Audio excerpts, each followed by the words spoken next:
Uh, Excellent. Right, here we go. So, welcome to our webinar tonight. And what we normally do is we give a couple of minutes to let people join up and get themselves a cup of tea or a glass of water or maybe something stronger. Personally, I'm having a glass of water because it's flipping hot today. I don't know what it's like where you are, Raj. It's very warm, Chris. Very warm. Yes, as you can tell, Raj and I are going for the casual look, not a not a tie in not a tie No, in place not at all. today. And are you wearing shorts? Yes, indeed, I am. Yes, I am, Yeah, Chris. I'm Yeah. wearing shorts today as well. I was out for lunch today, Raj, with a dentist, a practice that we sold, and I basically he asked me, he said, "Are we wearing proper trousers or are we wearing shorts?" And I said to him, "It's okay, Tony. Where we're going, we can wear shorts." So we had shorts and sat outside in the sun. It was very nice. Actually, it was a very, very nice day. Very good chat. Trains were on time. Can't Yeah. complain at all.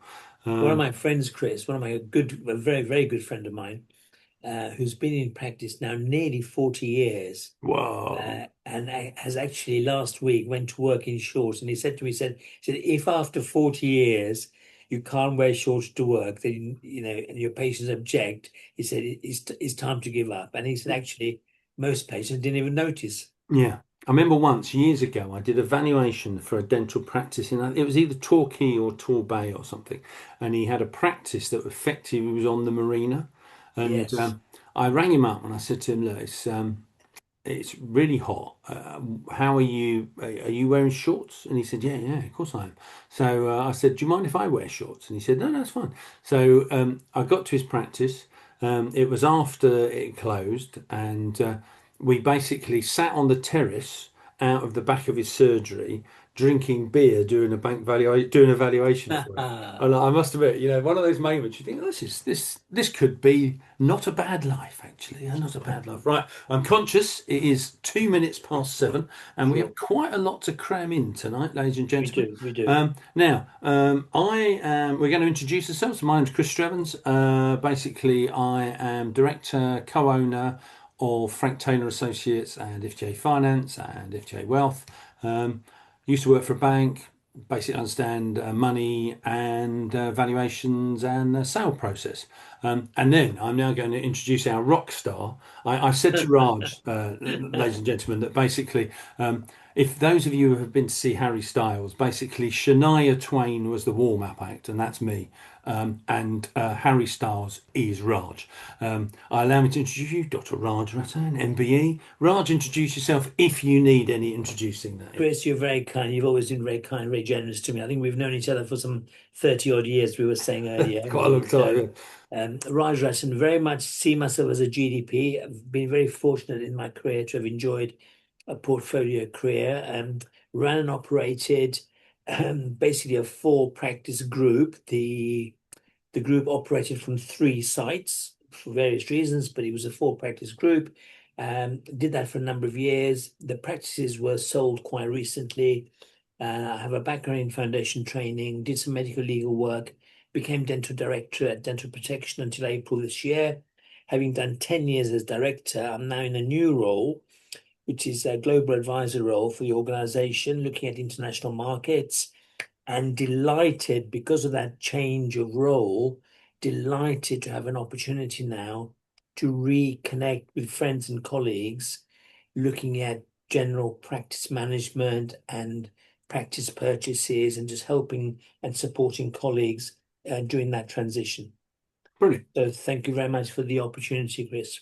No, thank you, Raj. And basically, we are going to talk to you tonight about how to buy a dental practice with confidence, reducing risk, fear, and costly mistakes. Really easy, and we're going to do it in about 45, 50 minutes because we are conscious that some people might want to watch France versus Spain, and I am one of them. So let me share my screen without further ado, and then let us go to a slideshow, hopefully, famous last words.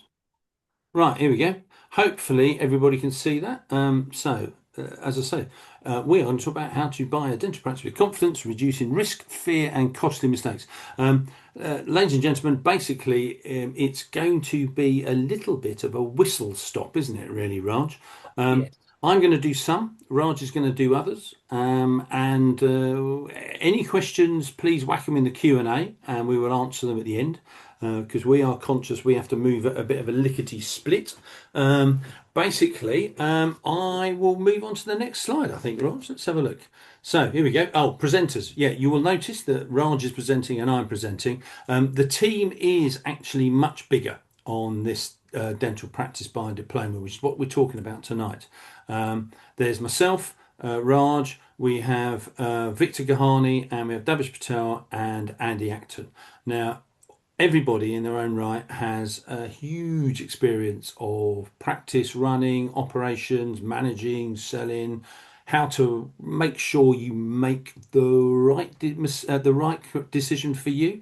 And also, we are looking as we talk about this. We will be involving other top independent industry experts. So you can all read. So basically, you're a brilliant dentist. The thing is that it feels probably, Raj, a bit like a leap in the dark at times. I think it's very much the case, Chris. I can remember an example actually. It's a few years ago now, but I was involved with foundation training for 16, 17 years. I remember one of my old FDs ringing me up quite early on a Sunday morning and saying to me, "Oh, I just need to speak to you. I'm thinking of buying a practice."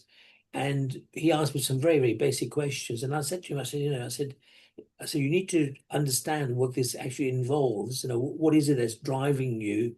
What's the urgency? It's 9 o'clock on a Sunday morning. He said, well, everyone around me seems to be buying practices, and I want to do the same. And really, for him, given his level of knowledge and understanding, um, I was delighted that he telephoned because otherwise, for him, it would absolutely have been a leap into the dark.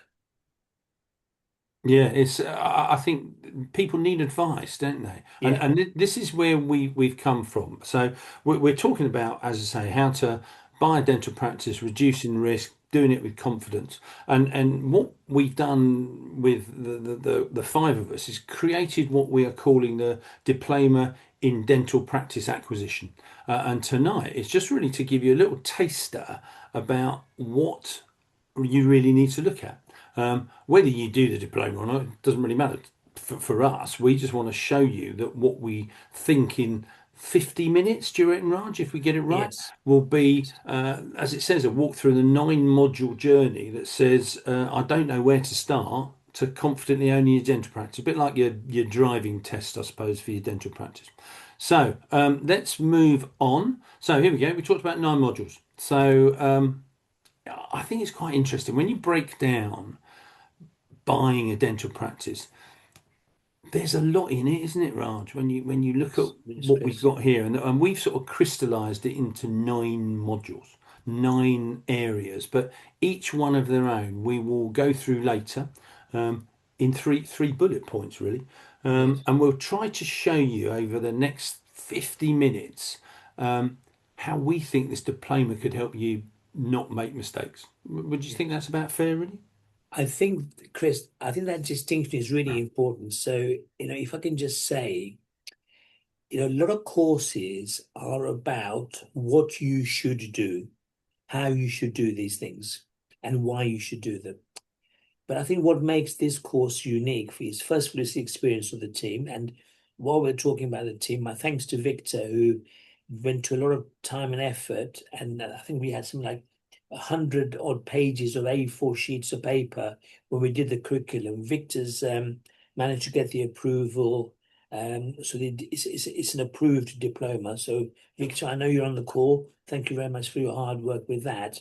But what Indeed. we were also really keen to do here was to tell delegates what not to do. Yeah. And in many ways, the focus is to say to people, here's 10 things that you can do. Yeah, which is the conventional way of doing it. But here's 3 things that you must never do Mm. and go, Mm. and come at it from that point of view. Because most businesses, you can relate sort of that premature failure of a business to an event or an incident or a decision that actually should never have been made in the first place. No, that's very true. Very true. I think that it's interesting is that I always remember the adage that when they talk about management, that people say, "Well, learn from the good managers." They had the things, but you can also learn from the really bad managers, so Yeah, as you know not what to do. yeah, Um, so here we are. We got 9 modules, which we'll run through, and they will cover off what we believe is everything you need to see. So I think probably I'm just conscious of time. It's cracking on, isn't it? Um, let's go through each one, shall we? Let's yes. start off. So Yeah. part one is me, Shania. Part two is Harry. So make sure you got your cup of tea ready for Harry because it don't impress me much. Oh, it's the only Shania Twain song I Very can good. think of, Rog. Very So good, anyway, Chris. I'm going to talk about getting the deal right. Because my experience is, as I said, used to run a bit of a bank, somehow ended up in healthcare, developed an expertise in basically finance for dentists, and out of that, bought Frank Taylor's with Andy in 2000. It's sort of grown a bit since then. We have the FTA finance, we have lots of things, and it gives me a very good view of what the market is doing, what not to do, as you said, Raj, what to do. So I've got 4 things that I'm going to talk about. So without further ado, let's get to the first one. So buying a practice. Why? Why do you want to buy a dental practice? Um, Raj alluded to it earlier, actually, and I think it's quite an interesting one. Don't buy a dental practice because your mate has one. That's that. We hear it so much. As Raj said, people, oh, I want to buy a practice because my friend has got one, or he was down a pub, and therefore you want to have the same. I'm a practice owner. If that is the only reason for doing it, I think I would say don't do it. You need to want to buy a practice because you want to buy a practice. It can be that you're fed up as an associate of doing the same thing that you've done all the time. And you want to change the practice. A lot of people I see, they sort of say, "Oh, well, I've been there and I'd like to change the practice into do something else," or "why don't we do so and so?" So that is a good reason to buy a dental practice. So why do you want to do it? What's the current market look like for buyers? The answer is extremely competitive. Is all I can say. That the market is very strong, which is brilliant because lots of people want to buy dental practice, which is great. The values are pretty strong, mainly because of competition. That old demand and supply curve. And also banks are very generous, but I'll talk about that a little bit later. And the next thing really on buying a practice is not only why do you want to do it, what's the current market doing is, but it's a bit about timing. When are you ready? When are you ready? Don't buy it too early. Sometimes I have seen people buy it too late. They've sort of made their decision to buy a practice at the age 60. Well, I'm not saying that you can't be successful, but sometimes you sort of maybe lost opportunity that you could have had earlier on.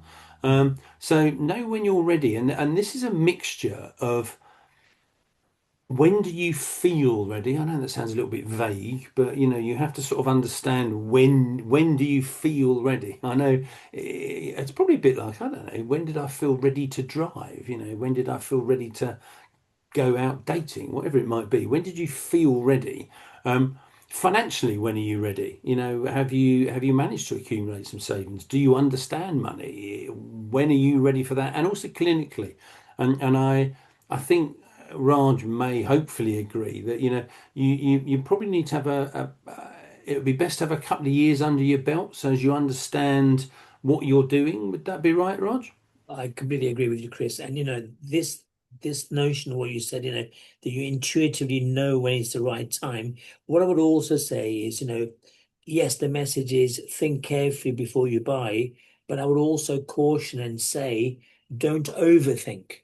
Yeah, Mm, because overthinking actually introduces biases in decision making that make people overly cautious. And being overly cautious is probably as detrimental um, to one's progress as being overly sort of risky. So there's this mm, sweet spot, where you balance the risk against the benefit. And as I say, think carefully, but don't overthink. Yeah, don't overanalyze. There's a sort of Yeah, that, what is it? If you analysis paralysis, I think absolutely, is a Chris. great phrase, That is isn't it? So absolutely right. Yeah. so, why do you want to buy a practice? And basically, the idea of what we're doing tonight is these are things you should be thinking about when you're buying a dental practice.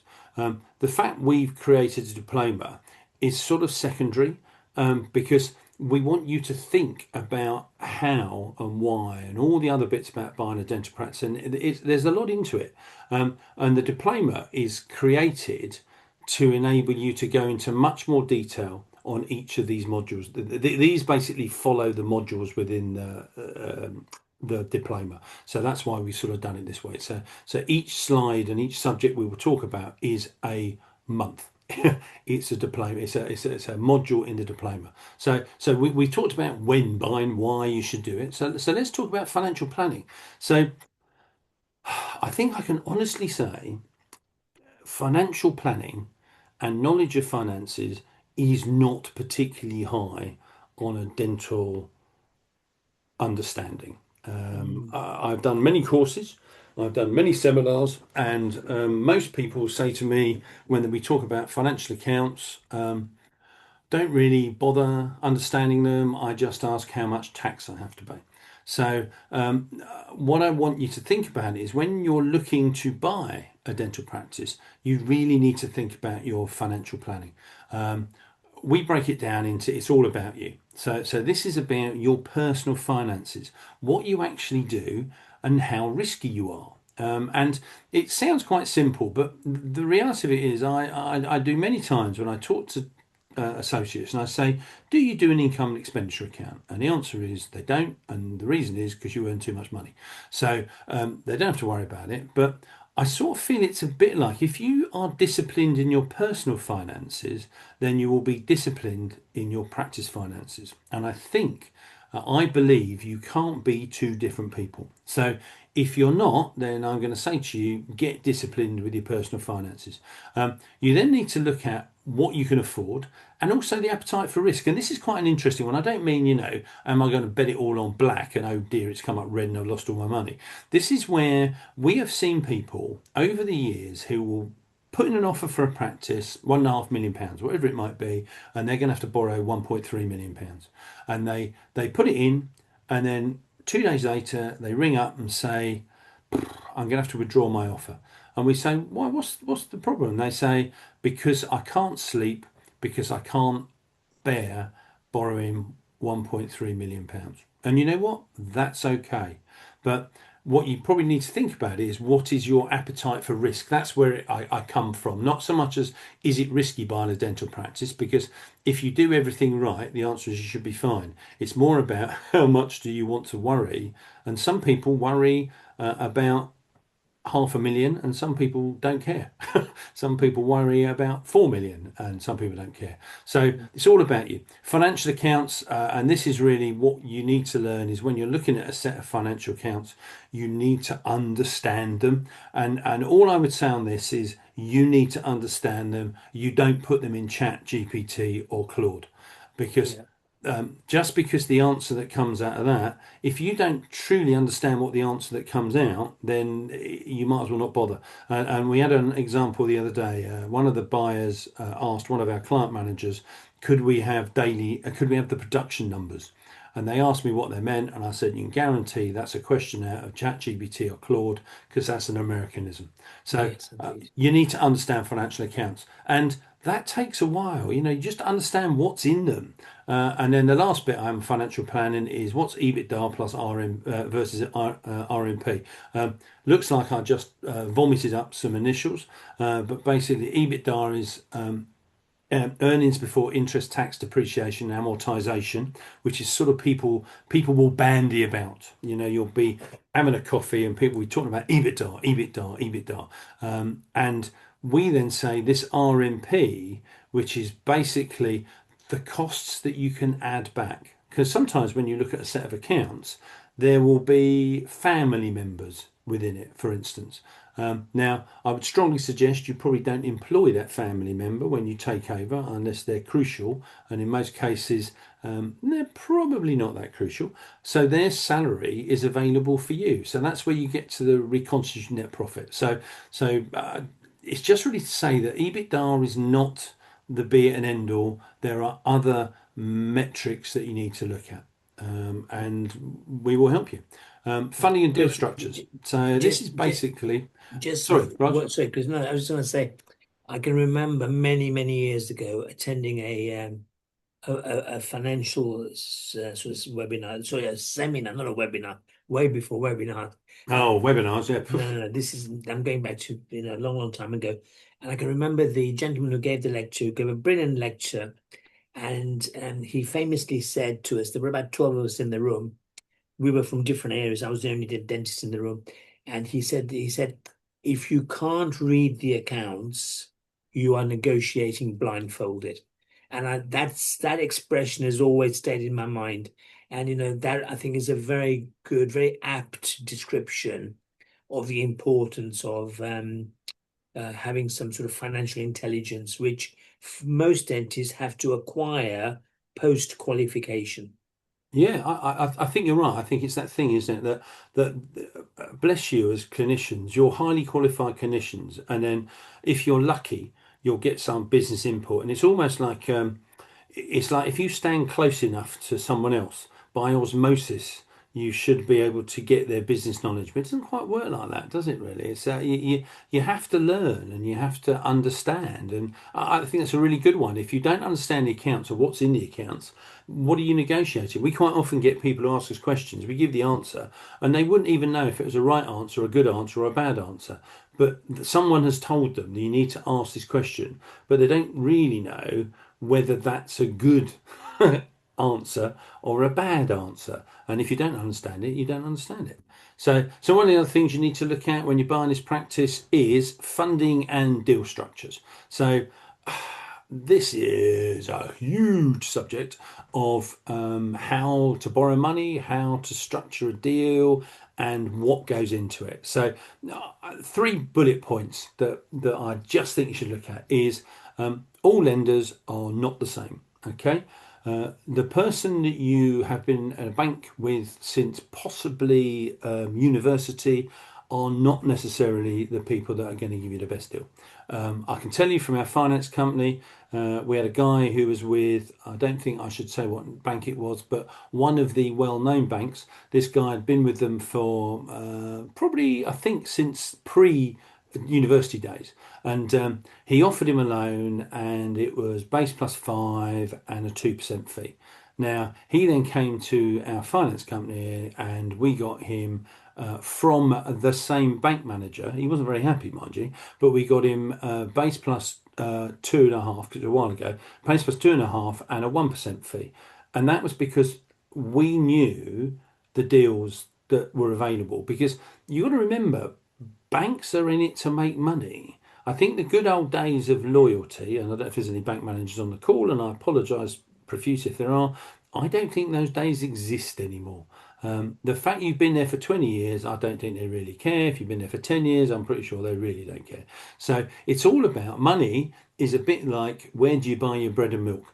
It's all about terms and what in there. And to give you a rough idea, if you were trying to borrow money now, you could probably borrow 100% of the freehold, and you could probably borrow 90% of the purchase price. And you would probably, if you went through the right person, be able to borrow at something like 1.4, 1.5 over base rate, which is pretty damn good, to be honest. Someone like myself, who's a non-dentist, if I try to borrow money, and we've got a reasonably robust company, we've been around for years and we're quite financially strong, we can borrow about 60% and we have to pay about base plus 6. So you guys get an exceptionally good deal, but it doesn't mean every deal is the right deal. What about terms? What do good terms look like? And this is a great one, because sometimes the cheapest deal is not the best deal. When we first started FTA Finance, I'm delighted to say there was a gentleman, I can't remember his name, but we had two offers, one from Royal Bank of Scotland and one from Bank of Scotland. And he wanted one of the terms, one of the loans, and I can't remember which bank it was. And I kept saying to him, "You don't want this one because the terms aren't as good. You know, all the small print, all the other stuff you had to do." And he said, "No, no, I want this one." I said, "No, no, you don't want this one. This is not your best deal." And eventually, I won my argument with him. Um, but what he hadn't realised was the one that he wanted paid me as a finance broker the most money. But I think it's all about making sure you get the right terms because you don't actually know what aren't the right terms. And Raj will talk about in legal later on. And therefore, we will teach you and help you to know what is good and what is bad and what you should agree and what you shouldn't agree and the bits that you can tweak. That's great. And then the last bit I've got is asset versus share sale. So you can basically buy a sole trade or a partnership as an asset sale, or sorry, as an asset sale, or you can buy a limited company as an asset or a share sale. And the only reason we've mentioned it here is both have potentially different pricing because there's a taxation implication for the seller, but also there's a different risk profile. I won't go into it now because it will take too long. But these are things that you need to understand. So as when you get to that point, it's not suddenly a surprise. I think one of the things that the five of us have built is an understanding through our experience of the things that you don't want to be trip hazards that you suddenly have to understand during the process. Would you think that would be fair, Raj? I think it's a very, very fair comment, Chris. Yes, and Yeah. and I think that advice that you're giving is advice born of experience, isn't it? You've seen the you've seen the opposing scenario so many times over Mm. the years. Yeah, that's true, and I think that's the. It'd be really interesting. We didn't do it, but we should probably add up the years of experience in the five people that are the main keys Yeah, to this. yeah. It would probably be 200 years or something, or maybe 150.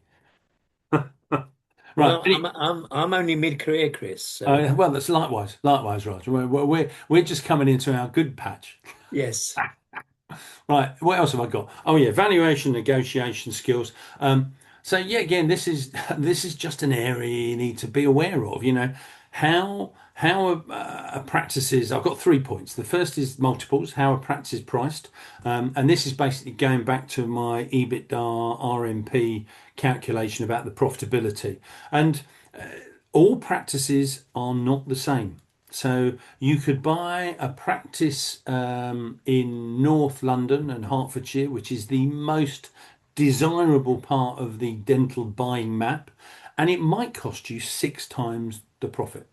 You could take exactly the same practice and shove it in St Ives in Cornwall, which, whilst is a beautiful place to go on holiday, not many people want to live there, and it might be one and a half, 2 times, something like that. Now, no, don't take those as representative, but the answer is it varies from practice type to practice type. NHS practices, independent plan practices, private practice, specialist practices, they all have their different demand stats, which means the prices vary. So you need to understand how that multiple is arrived at and what it actually applies to, not just, oh yeah, it's 4 times. Well, 4 times what? You need to understand how it's worked.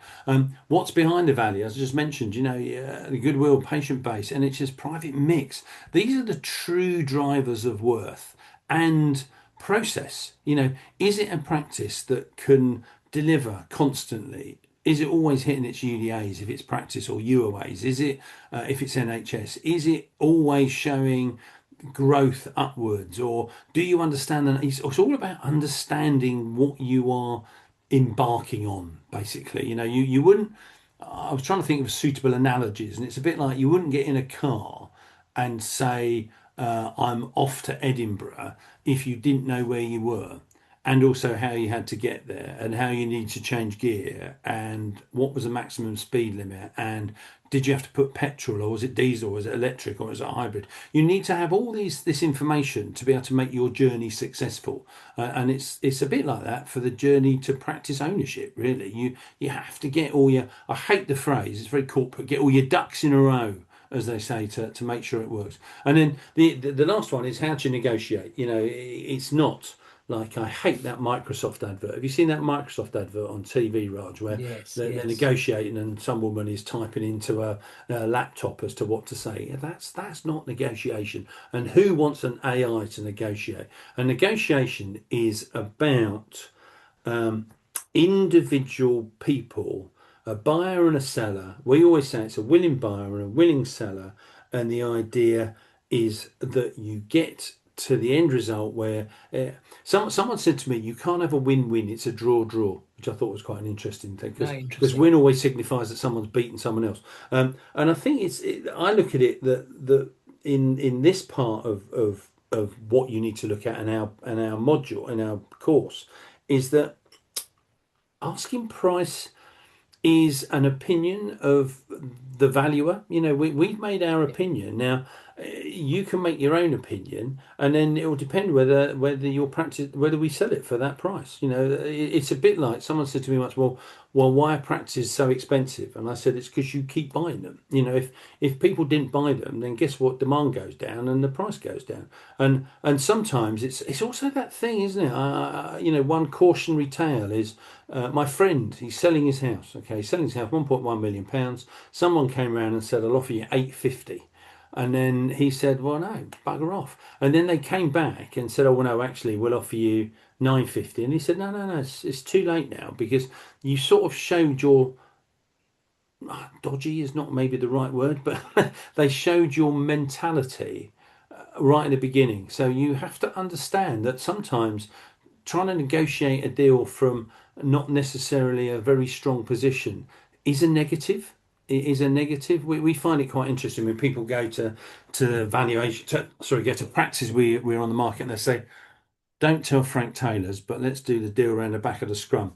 Now, all that says to the vendor is that you're a dodgy dude who's probably going to do something later on down the line. So why would they want to work with you? So I say it's about helping you understand how value works, negotiation works, because you've got to come out of it as much as the vendor with an agreement that you're happy, especially as more common nowadays, is the principal stays on.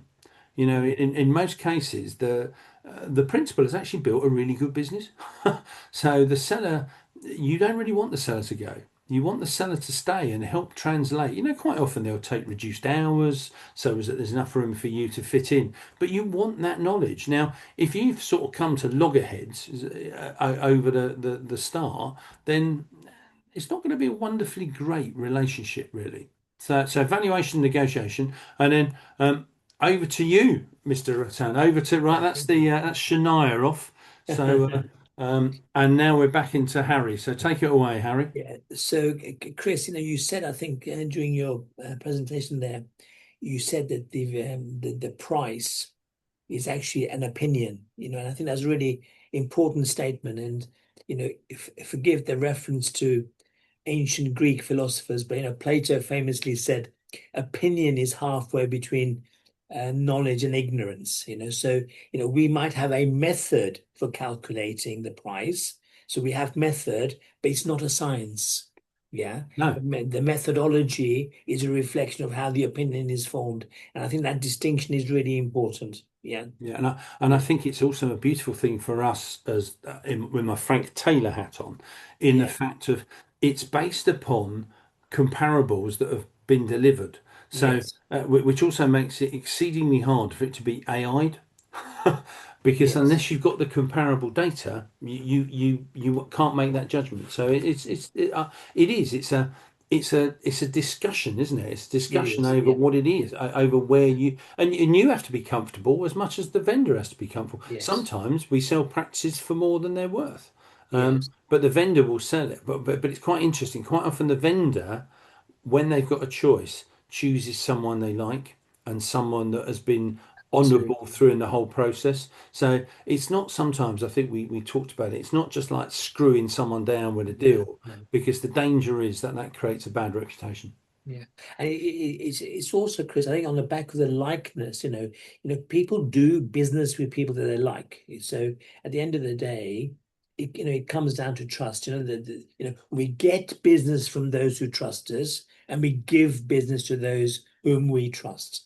Yeah, And very that true. that that really is a currency. So in terms of owning and running it well, so I've sort of looked here. I've got some of my original notes from when we were planning the curriculum. So if we go on to the next slide, Chris.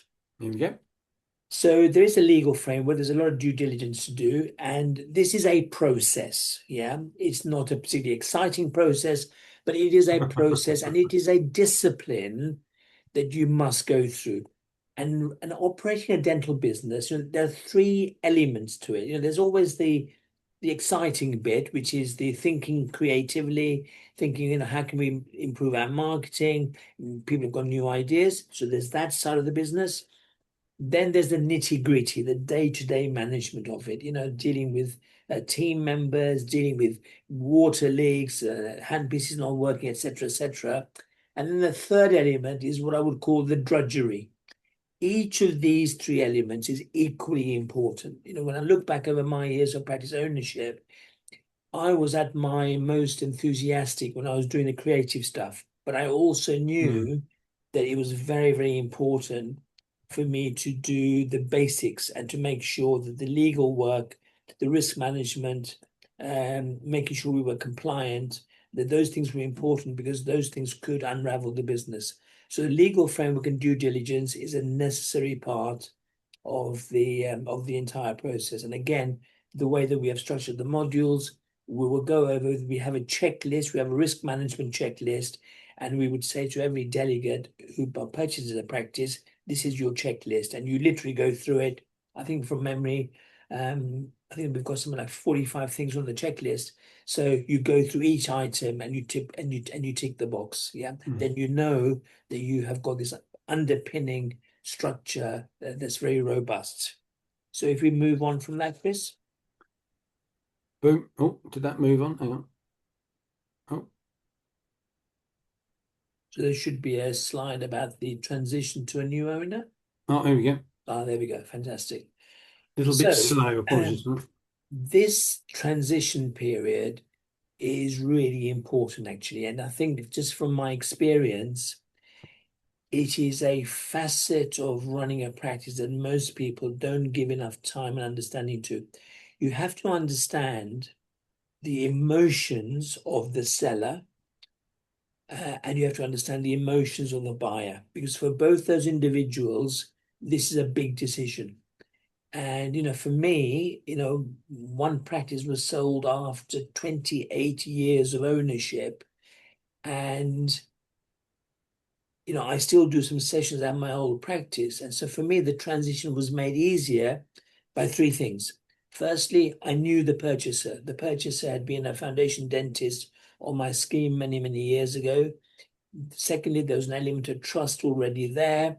And thirdly, I'd been given the option of staying on and coming and going more or less as I wished. So those three things for me made it very easy. Some of my friends who have sold have had a pretty difficult ride after the sale.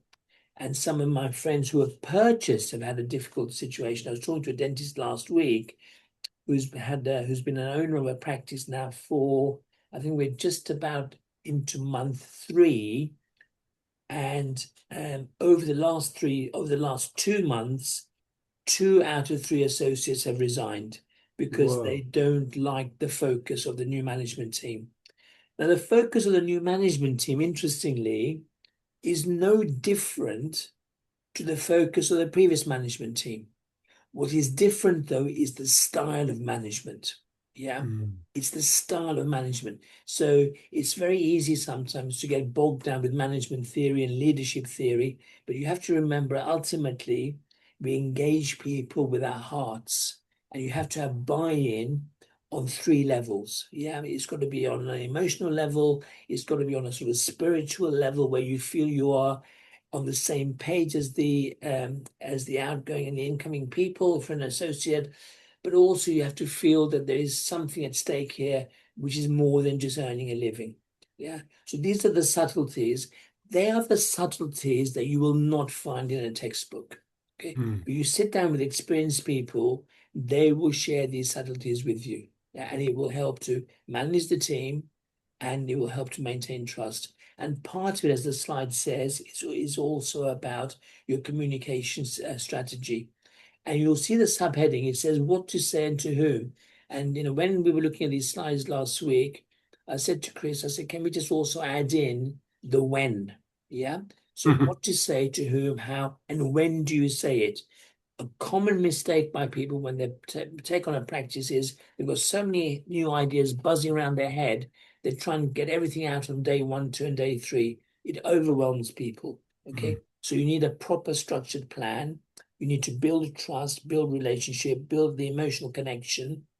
And it's as much about communication as it is about connection. And then you transition into the new status quo.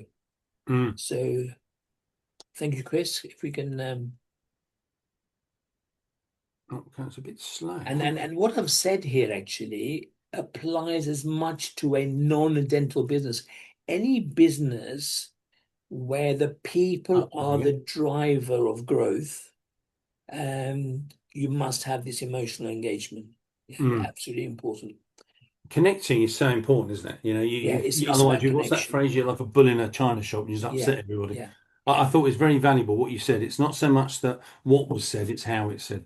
It's how it's said. Yes, yes. And I think when you look back, um, and I still do a lot of reading around management ideas and management disciplines.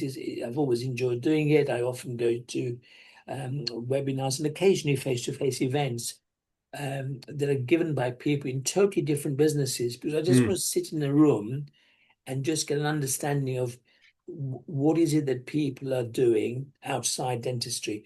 And I can Mm. honestly say, when I look back over 30 odd years of practice ownership, the best ideas I had, many of which will be shared in this program and other events that we're thinking of running as well, the best ideas were those that came to me from non-dental events. Yeah, I think one thing that dentistry does is it narrows our focus, and we tend to become a little bit sort of concave in our thinking. We tend to focus down on detail. Sometimes what you need to do is the exact opposite. You need to look at the big picture. Mm. So in terms of what happens, it's on the slide. The first 100 days is very important. So anybody who came to me, say in the next week or so, and said, "I'm going to start. I've bought a practice. We complete next Monday." I would say to them, "Here are 100 things that you have to do in the first 100 days." Yeah. Again, it's a checklist approach, and you have to do them in the order they're on the checklist, because some things are better done when trust has been established. Some things are better done early on because they might not have a massive impact, but they will help you engage with your team. Yeah. Mm. And to get your team on board is the number one challenge. Also, it's about marketing. There is a transition of ownership that presents a fantastic marketing opportunity. And again, it's something that we're going to cover in the program. And then getting back to the nitty-gritty, we'll also go over the key performance indicators, particularly in the first 100 days. Brilliant. I love the fact of the 100 things to do and do them in that order.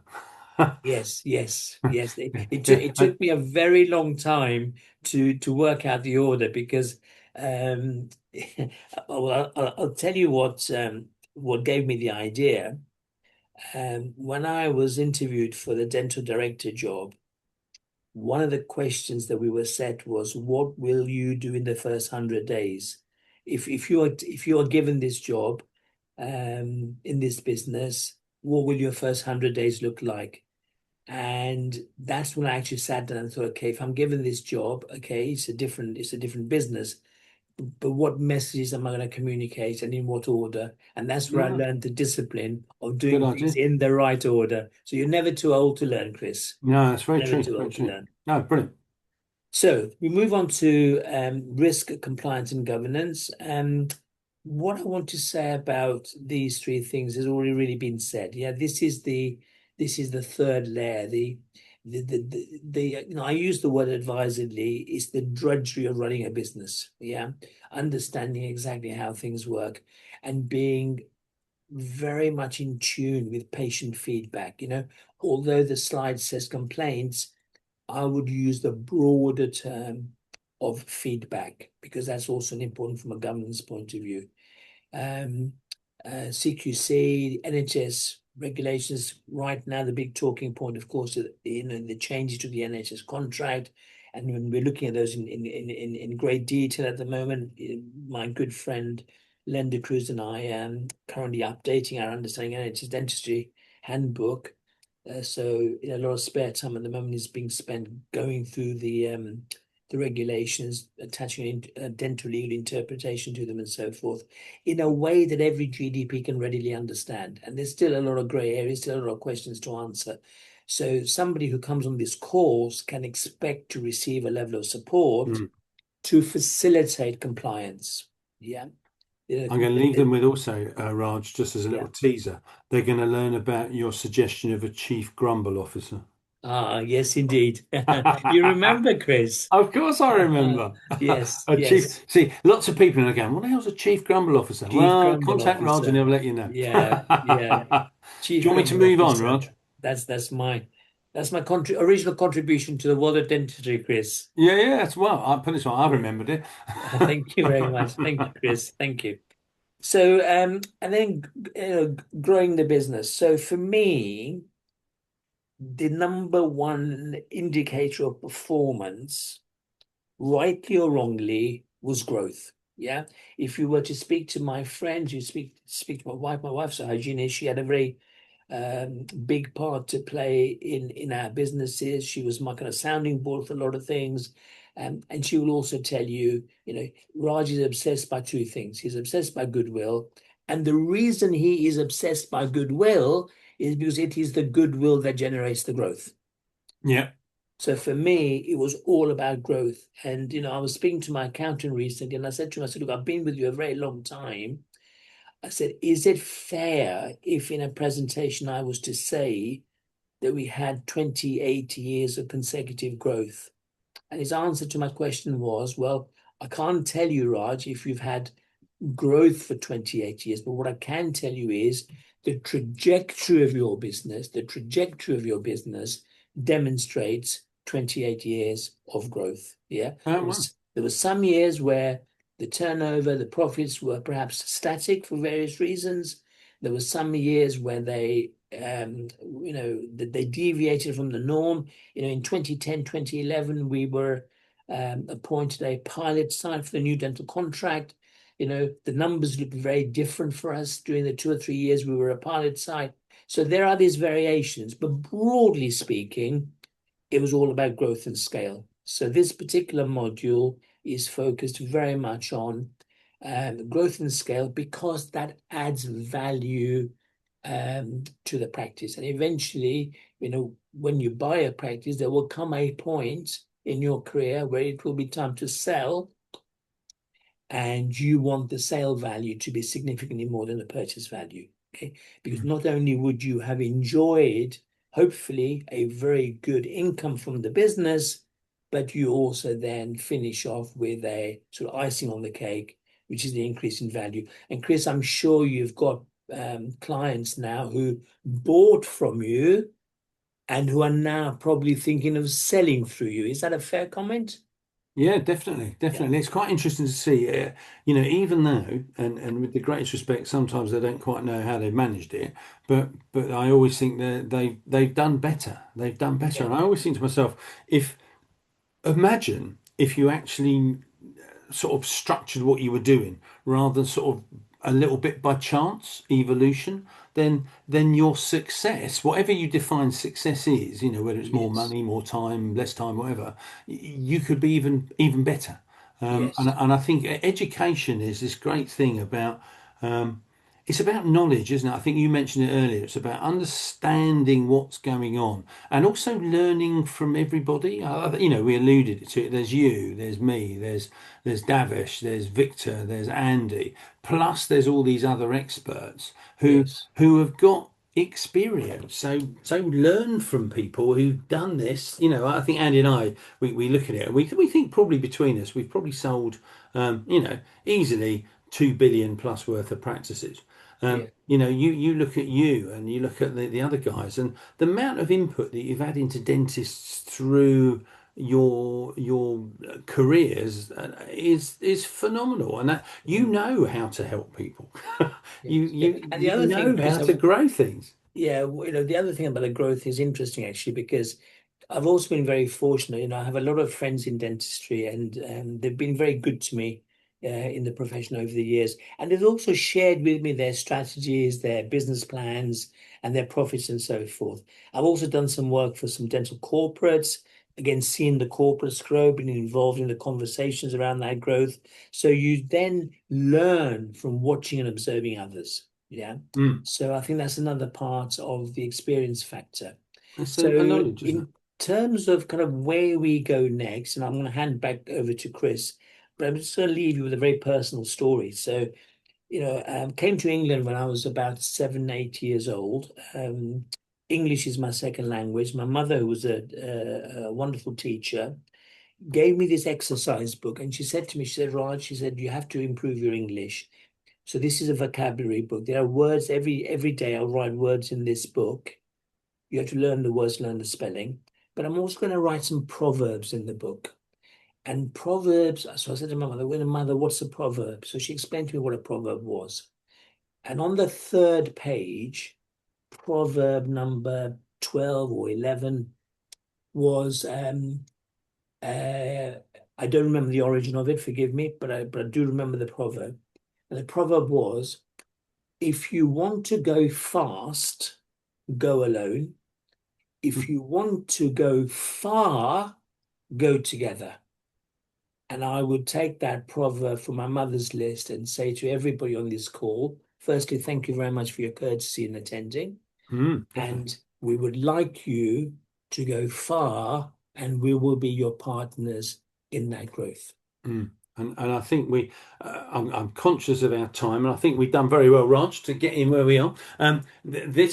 So what you've seen is you've seen effectively the 8 modules of the business diploma, and the final one is, as everybody loves, normally you would do it in a clinical environment of, I don't know, doing a restoration or an implant or whatever. This is giving it a go, doing your own acquisition, and I don't necessarily mean it has to be your own acquisition, but the idea is to build and understand it, and we will critique it and we will challenge you so as that you can feel you understand what you're doing. The other thing also I think that is well worth mentioning, which we haven't, is part of the diploma is making sure you don't cock it up, and making sure you feel supported. So the dentists and us really, we've said that for 2 years post the diploma, we will help mentor you. Even if if up to that time you buy a dental practice, we can obviously help you. So it's just something, because we want you to be successful and be less stressed. Right, I'm coming into land, as they say here. This is basically me and Raj, really. And as I say, but we do have Andy, we do have Victor, we do have Davish, and we will have other experts that aren't that are outside of dentistry, maybe not outside, well, lawyers, accountants, because you deserve to learn from the best. Really, that's how you learn, not learn from the worst. Um, I think we've got some questions. I'll just finish this off with saying, at the moment, what we're doing is we are getting people to register their interest, and then what will happen is we will then give you a call, talk you through, because tonight has been bit of a lots of information for you to understand. If you're interested, we will be promoting it through FTA and all the socials, Mm. and you can see at the bottom. You can either give us a call, or you can go to fta-academy.com, and then you'll have a look and you'll be able to register your interest in it. Yeah, So I hope that is probably, I think that's the last bit. Right, I'm going to stop sharing, and then let's see, Raj, whether we can get a couple of these questions done. of course. Right, here we Yes, of go. course. So how does it work? So basically, it supports all aspects of acquiring and then fully engaging in the transition of owning your dental practice. It covers compliance, HR, finance, recruitment, system implementation. System implementation is also, it's really sort of the A to Z, isn't it, of owning a new business. I hope that helped whoever asked that question. Um, Here we go. You mentioned lending to dentists. What is your opinion on a therapist buying, running a practice? I will give you my opinion, and I think the answer is it's a great idea. I think the only problem you might have is that banks aren't as generous, regrettably, to therapists as they are to dentists, which seems a bit bonkers, but currently it's because of credit policy. But my personal view is I know a few therapists who have bought practices and they are exceptionally successful. And I would say definitely give it a thought. The only thing is that you might have to worry about is that the funding aspect, because currently the last lady I spoke to when I talked to our finance guys, the bank would only lend about 60%. But that's not a reason not to do it. It just means we might have to be a bit more creative in the finance structure. What else have we got here? Oh, here we go, Jack. I can give you this. Jack, this is from Jack. Give this one to you, Raj. Do you have an example of someone's first 100 days priorities? Would be so useful to see your ethos on this and getting the blend right between being progressive and stable. Right, Raj, you've got 30 seconds for that one. Yes, well, it's a very, very good question, Ah, and thank you for asking it. The short answer to your question is I do not have an actual example of it for the simple reason that the list that I've generated is my list based on my experience. So we are confident that as time goes by, we will have actual examples because, as Chris said, because this course includes an element of mentoring, when we have those mentoring sessions, we will check with the delegates how their communication strategy is working over those 100 days. And we will learn from their experience, and also they will learn from our experience. So that's the way I see it developing. The concept of the order and when to say what is too new to give you a worked example. cool, excellent. I've got two more here. Well, actually, three more. And I don't know if we can do this, but we'll give it a go. How long's the course? Well, that's an easy one. 9 months. There you go. Thank you. And it'll be basically 9 months. It's the idea is there's an in-person session every month, and then online and at home working. What else have we got? I've got, oh, are we offering the course to practice managers? The answer is no, I think I would say, because that would probably be more the other course Yes. that I was just going to we're going to say, do, which yeah, we'll tell you about at some time, but not at this moment. not at this Uh, moment. Yeah. and then the only other one I've got here, will we give advice about using AI on the course? And I think the answer is yes, because we sort of look at it's an integral part of running a A practice business. nowadays, isn't it? Yeah. Really, I don't think you can get away with it. Let's have a look. Oh, And, hey. and I've done some work on AI through my role at dental protection, and I've come up with a what's called a safer practice um, framework, and it's available to non-dental protection members as well. If you just Google it, it's the safer practice framework. It has a lot of advice on AI. What is in that framework will be translated into practical solutions, practical guidance for the delegates on the course. It's an integral part of the course. It has to Brilliant. be. It's the Excellent. future. I've got one last question, I think, which I'm going to go for. Oh no, we've got two more. Here we go. Could you please talk about having a deposit, roughly decent amount before start looking for a practice? The answer is I would think it's probably about 10%. You can probably borrow 100% of the freehold. However, what I would suggest is you drop me an email and I'll introduce you to my finance guys because they'll tell you the most up to date because I might have given you duff information. But when I asked last week, it was in general 100% of the freehold, 10% of the rest of it. So buying £1 million practice, £100,000. You will need a bit more, obviously, if you've got legals and stuff like that. And then the last question, I think we'll go for. Ah, that's interesting. And the answer, I think, is possibly yes, but I don't really know. What do you reckon, Roger? So this question is, could you do the course alongside opening a squat as opposed to before going for an acquisition, please? What do you I think? think the answer to that is yes. Yeah, the short answer is yes, you could. Yes, Yeah, there we yes, go. yes. Yeah, because I The, think a lot of the stuff is common, isn't it?